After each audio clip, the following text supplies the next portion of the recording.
Have you seen the DNC will not be doing an analysis on the 2024 election? Oh my fucking God. The DNC said Thursday it would not release a highly anticipated autopsy of the 2024 election, a decision aimed at unifying the party that also sidesteps uncomfortable and lasting divisions over its loss to Donald Trump.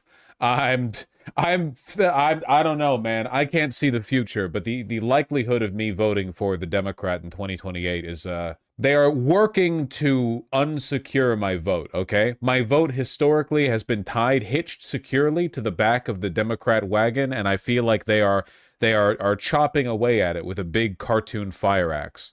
DNC Chair Ken Martin issued a statement on the decision saying that the committee was, quote, already putting our learnings into motion, end quote. And again, remember that when they were doing polling to determine electoral favorability for Kamala Harris, when respondents said that they were unsure about voting for Kamala Harris because of her support for Israel, they marked it down as other.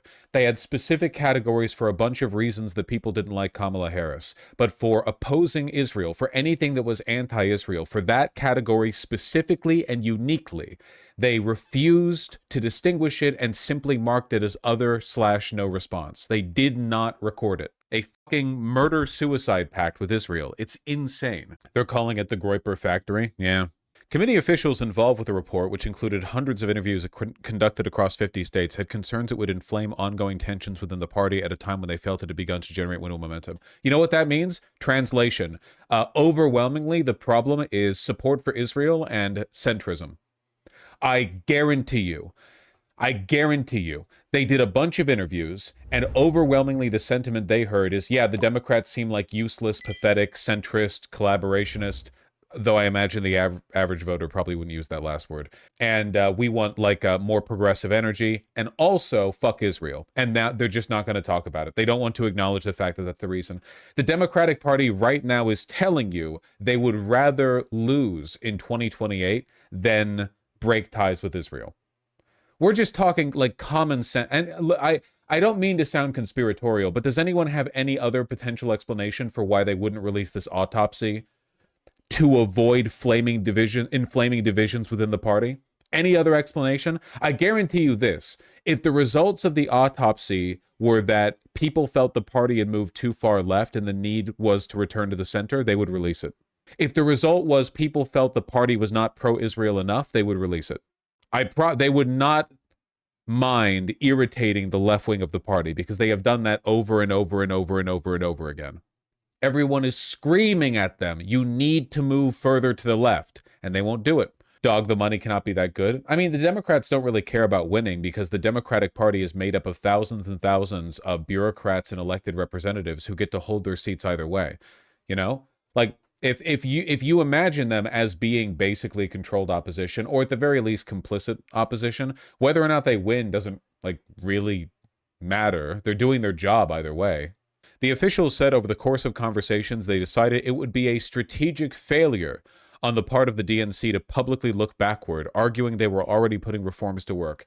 Oh yeah, no. You understand, the changes we need to make are too divisive to publicly acknowledge, but trust us, we're working on it in the background, okay? You can't see it, you know? My not being in a death cult with Israel, she goes to another school, so you don't know her, but she's real, okay? Like how Jamie Harrison lost his Senate race by double digits, then got the chair position. I'm still floored by that shit a year later. They just reward failure. And what was Jamie Harrison? A lunatic, diehard, centrist, and Zionist, you know? A devotee of Israel. Fascinating. Could you see this? The Dems sacrifice themselves for Israel? They literally already did. I am telling you, Kamala Harris lost in 2024 in large part because of her stance on Gaza and Israel.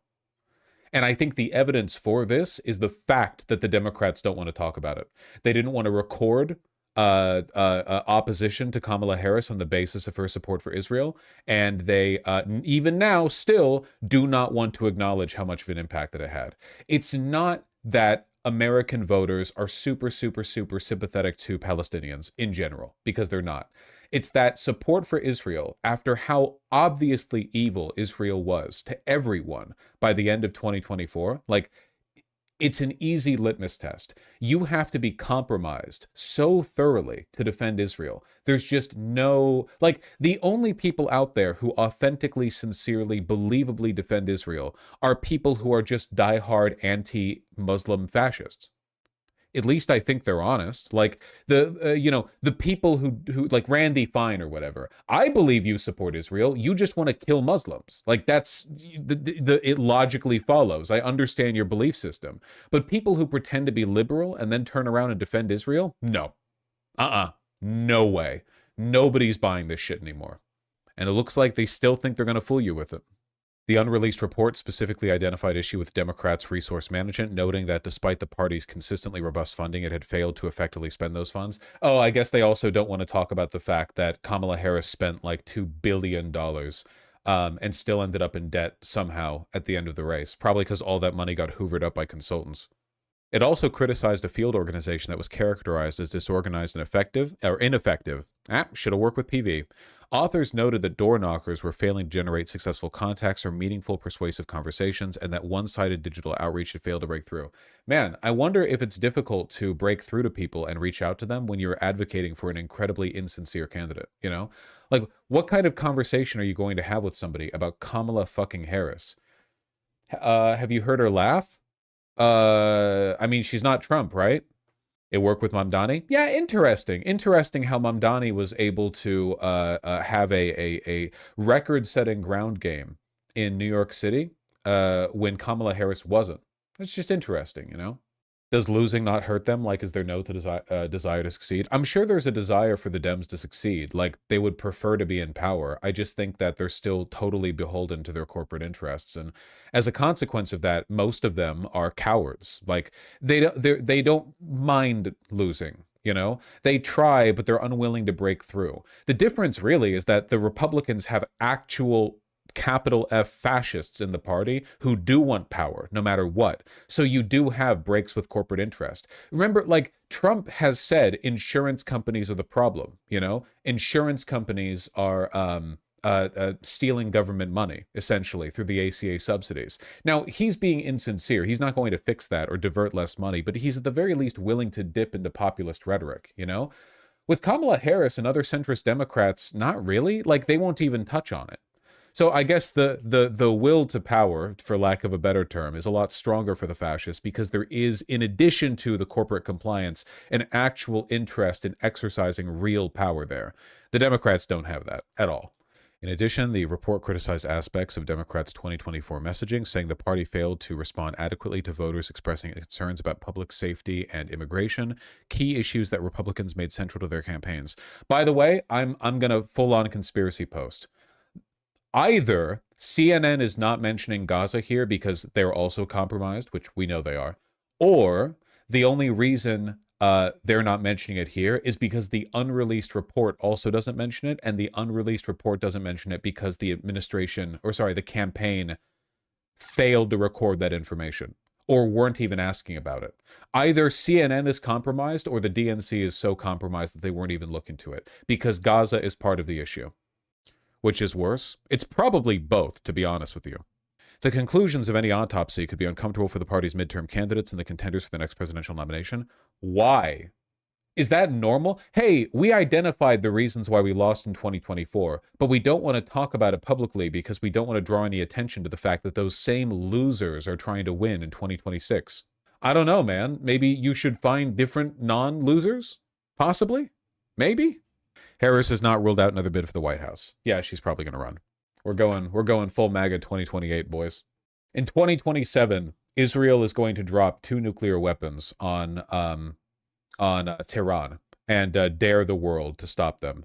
And the American electorate is going to be split. Or at least the presidential electorate is going to be split, okay? It's going to be Kamala Harris 2028, who says that Israel may have overreached, but now, if any, is the time to defend the one democracy in the Middle East, our ally. And it's going to be J.D. Vance, who is going to throw off the mantle and declare that we need to build the camps again. That's going to be the 2028 divide. Clip for when that happens. Yeah, clip me for when that happens, okay? Let me be known for nothing else for my prescience, if for nothing else. Harris would say Israel should have only used 1. Yeah. I get being bought, but this level of transparent refusal to listen to the base is a bit difficult to wrap my head around. It's the only thing Democrats have done for over a decade, since well before 2026. Like, this is all they've been doing. They make big, obvious fucking mistakes. They like egregious political mistake, like fuck ups, even to their own interests, you know, and they defend it. And anytime they get a chance to blame the left, they do. And they never walk it back. And they always pretend the answer is to move more to the center. It's a very, very, very, very consistent pattern. To be fair, Republicans are consistently Zionists. When more than half their base are Groypers, they're going to have trouble too. That is true. However, the Republicans, or at least the Trump administration, has legitimately been much more willing, in the past at least, to adjust what they advocate for the interest of the party. The Republicans generally have been better about manufacturing political demand and meeting it. You know, the Democrats are wretched at it, absolutely wretched. That being said, the Republican Party is getting worse at it right now. That's why I say MAGA's dead.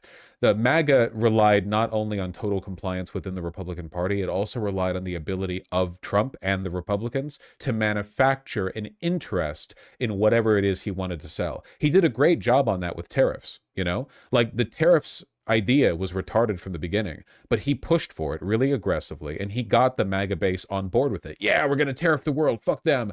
Of course, the whole thing fell through. But now, rather than pivot or change people's interests or intent or manufacture a new political divide, the Republicans are just doubling down and saying that people are wrong for not supporting them and the ones they've already committed to. And that is not good, you know? That's not politically effective. And we see that in Trump's polling. It's okay, Gables. We forgive you. Nobody likes to be scolded? Yeah. Is part of more Israel power from Trump being so weak and not pushing Bibi, you think? I'm not entirely sure what you're asking. I don't know what you mean. By YouTube search, autopsy. Okay, yeah, that's not helpful. Filters, today. Nope. Not even a little bit helpful. Okay. I don't know why there would be videos on it. Because it's pretty significant that a political party is actively squelching the release of information to explain why it lost in 2024. You know, that's pretty bad. Do you think they'll leak it eventually? I don't know. It doesn't really matter. Don't we know what the problem is? Like, not to sound conceited or arrogant or whatever, but I mean, it's pretty obvious at this point that the average Twitter lefty unironically has a better handle on the interests of the American electorate than your average DNC consultant. And that is not because the average Twitter lefty is intelligent or has their finger on the pulse, okay? I promise you. That is not in any way, shape, or form a defense. It's just you have to be so delusional to be a part of that consultant class. You know, you have to be so far gone.